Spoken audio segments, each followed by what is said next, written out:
听故事学中文，一起走进中国。大家好，我是小文，欢迎来到听故事学中文。我是华哥，很高兴又和大家见面了。今天这期节目呢，我想先问问正在收听的朋友们一个问题：你们知道中国人在6月会吃一种用绿色叶子包着的糯米食物吗？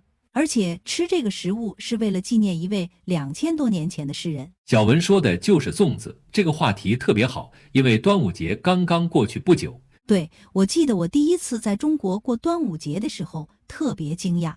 我的中国室友早上6点就起床，说要去买新鲜的粽子。我当时还在想，这不就是吃个东西吗？为什么这么重视？后来才明白，这个节日背后有很深的文化意义。你这个经历很典型，其实很多外国朋友刚开始都不太理解中国的传统节日。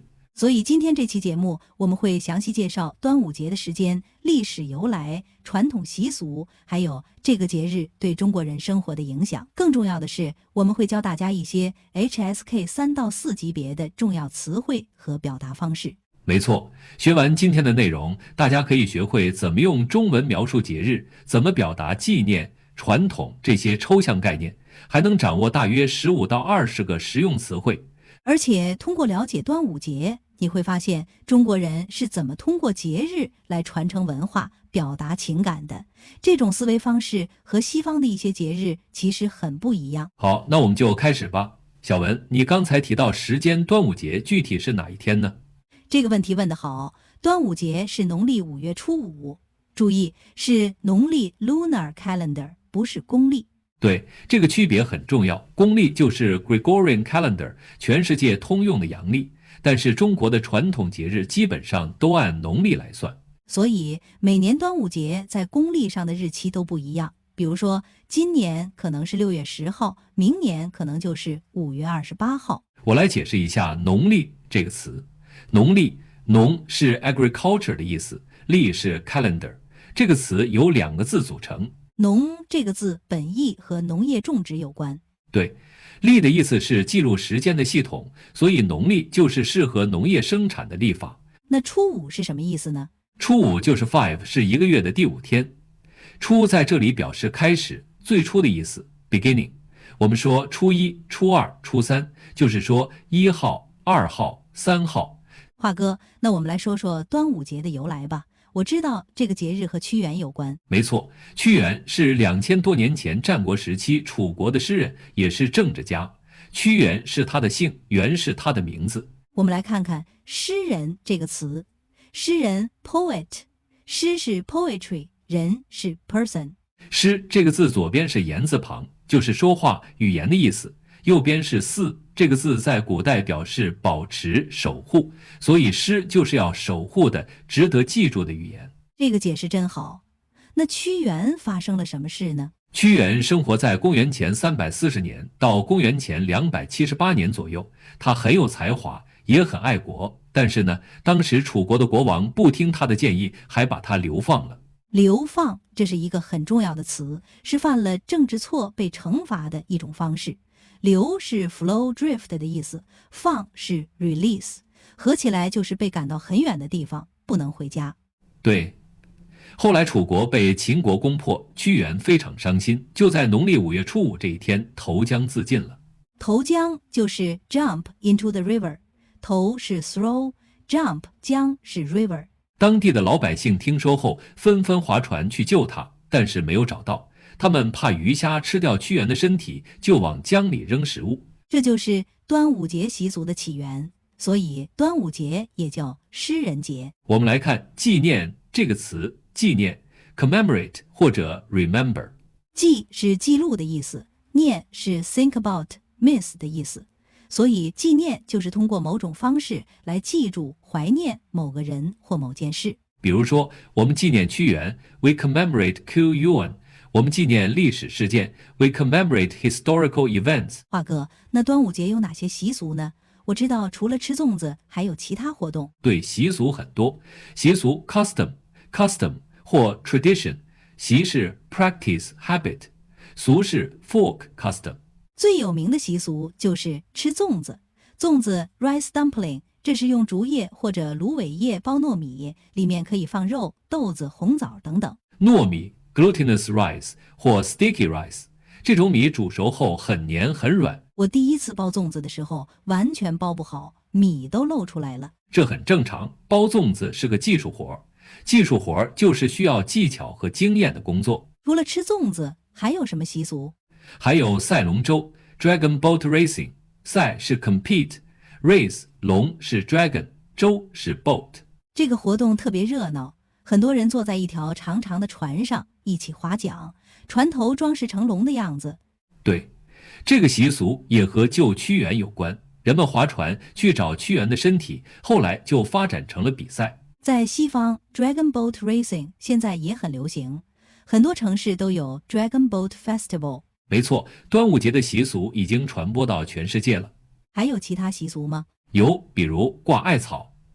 艾草 mugwort 是一种植物，人们把艾草挂在门上，相信它可以驱邪避虫。驱邪 ward off evil spirits， 驱是 drive away， 邪是 evil。还有佩戴香囊，香囊 socket 里面装着香料和中药，人们把它带在身上，说是可以预防疾病。这些习俗都很有中国特色。我注意到端午节是在5月，正好是夏天开始的时候。对，这个观察很准确。5月是 summer 的开始，天气变热，容易生病，所以很多习俗都和健康有关。这和西方的一些节日不太一样，比如圣诞节主要是宗教和家庭团聚，复活节也是宗教性质的。对，中国的传统节日往往把历史纪念、季节变化、生活实用都结合在一起。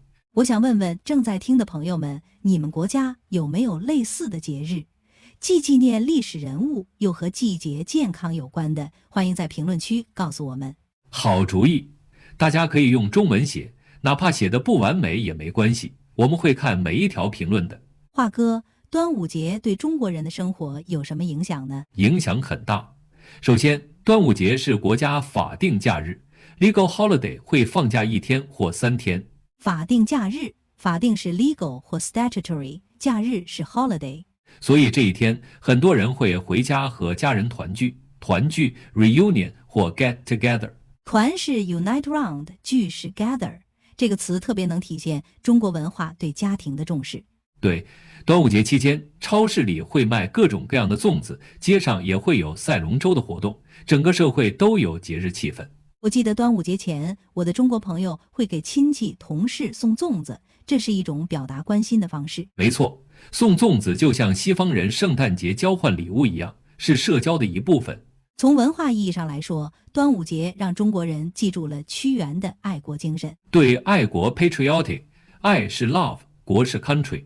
屈原虽然生活在2000多年前，但他的精神一直影响着中国人。这让我想到，中国人通过节日来传承价值观。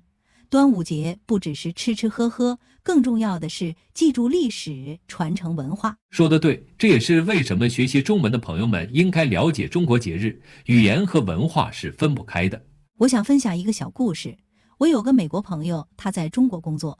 有一年端午节，他的中国同事邀请他一起包粽子。刚开始他觉得只是个活动，但是后来当同事给他讲屈原的故事时，他突然理解了为什么中国人这么重视传统节日。这个故事很好，节日是了解文化的窗口。华哥，我们来总结一下今天学到的重要词汇吧。好的，首先是农历 lunar calendar， 中国传统的历法。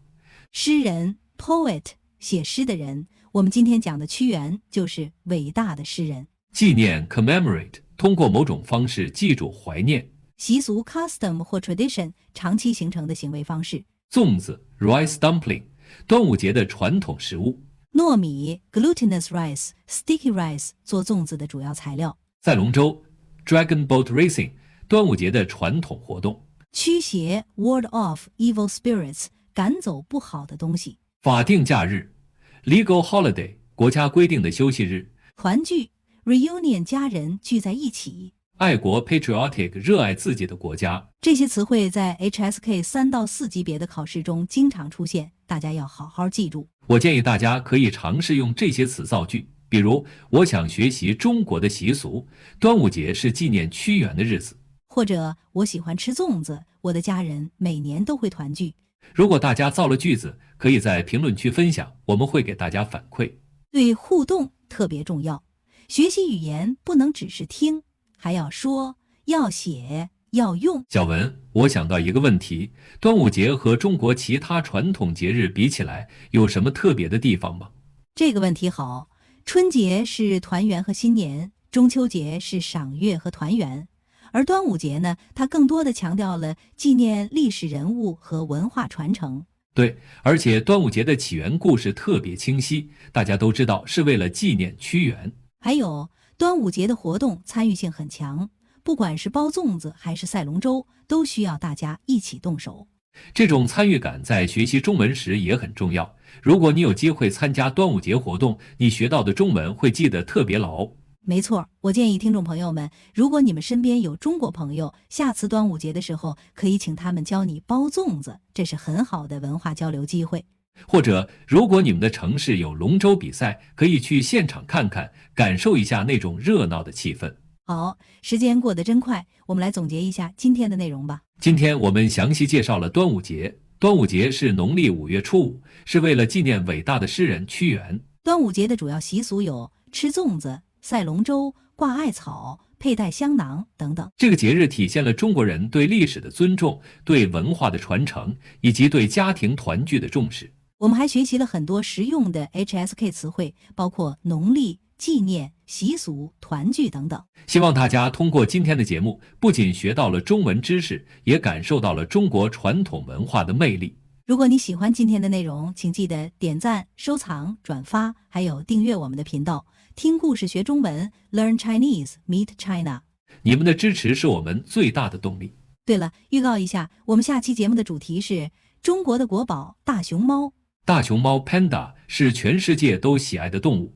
我们会讲大熊猫的生活习性、保护现状，还有大熊猫在中国文化中的地位，会很有趣的，大家千万不要错过。好，那我们下期节目再见。再见，谢谢大家收听。